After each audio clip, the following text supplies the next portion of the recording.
Obviously cannot hide the fact that I am Black. And like I said, I am working in Boston-Thurmond, which is one of the city's oldest Black neighborhoods. Um, Being a Black leader um, allows me the opportunity to show up in ways that maybe I cannot show up in other settings.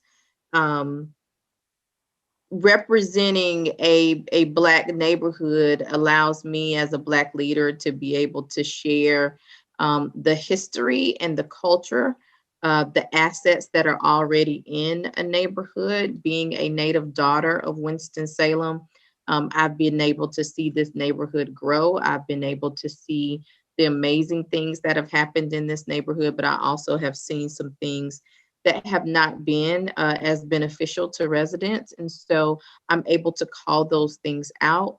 Also am able to, with intention, to call things out that have happened in the city that have directly impacted this Black neighborhood, understanding the struggles that members of the Black community already deal with and already struggle with, how investments that are made around the neighborhood, but not directly being made in the neighborhood, has exacerbated the poverty that already exists in the neighborhood.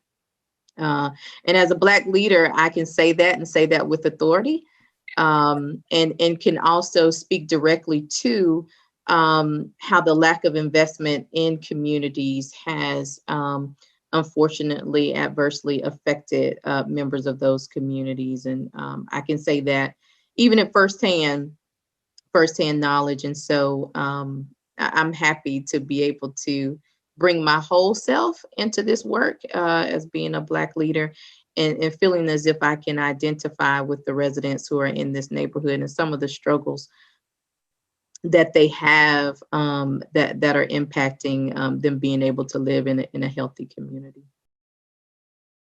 Well, I'll tell you, I mentioned that when I talked about our mission statement, I mentioned that, we were aiming to bring key investments in three critical areas in Boston-Thurmond, and that was around education, housing, and wellness.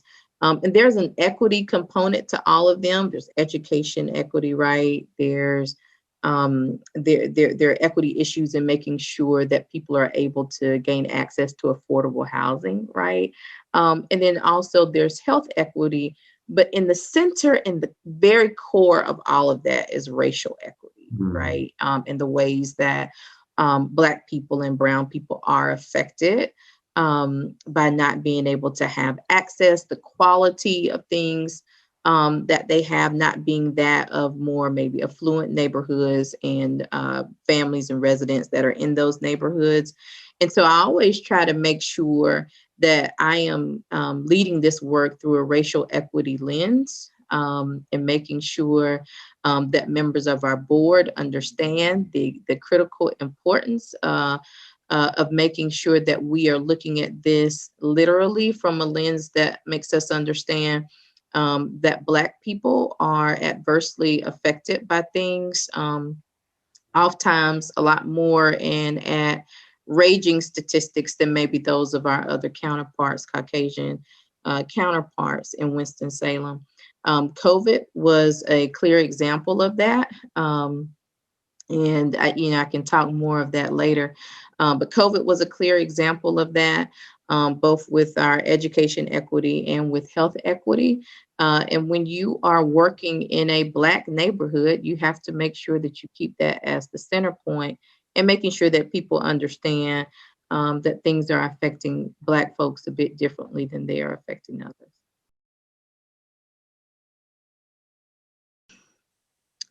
Doing this work through a racial equity lens means a few different things, but it gets to the core of one in particular, and that is making sure that we try to make things right as best we can, even things that may have been a bit unintentional.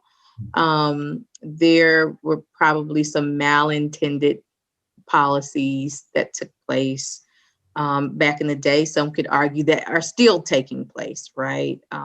There's institutional racism, structural racism. There, like I mentioned before, there have been key investments that have taken place literally all around the neighborhood, literally all around the neighborhood, from the northern point of the neighborhood, southern point, eastern and western, but not filtering into the neighborhood itself. And so I think that now that racial equity is at the forefront of most conversations, be it local government, state, federal government, and even corporations and local business community leaders and even foundations, I think that it is important that we capitalize on the fact that this is an opportunity for us to right some of those wrongs that were done years ago that are still plaguing our communities. And so if that means that you reinvest your dollars into communities, Black and Brown communities that are in need most of revitalization and development, that you do that, that you are being very intentional about the development that you do bring there. Obviously, Boston-Thurmond is located in an opportunity zone. We don't need another Dunkin' Donuts or another tobacco store or another ABC store, right? But we need intentional investment that is going to be able to help grow the community and grow the neighborhood in ways that brings about economic mobility for the residents who are there. They deserve it, but they need help. They need those investments. And so it's making sure that our community leaders understand that and that they use their position and powers of influence when making decisions to keep that top of mind and making sure that the proper investments do flow into the Boston-Thurmond community. Well, that's an interesting note. I have been in several conversations with the school system lately about ways that we can improve our schools. Boston-Thurmond has 3 community schools, or 3 neighborhood schools rather. 2 of them are elementary and 1 is a middle school. It's an IB magnet program there, and so it brings in folks from all across the city.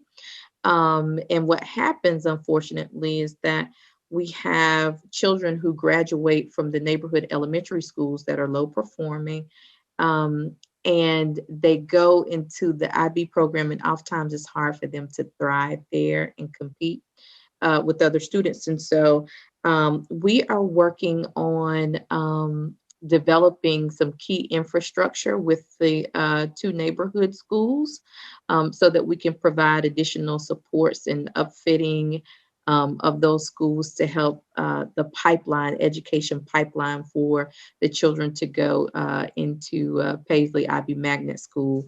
And so we will be doing that the next couple of years and working with the school system to do that. And then after that, we're going to be excited to hopefully launch our own early learning center.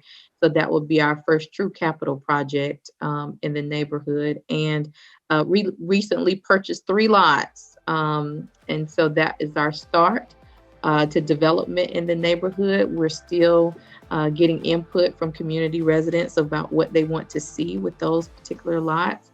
But all of this has happened within the past few months. And so I'm really, really excited about that.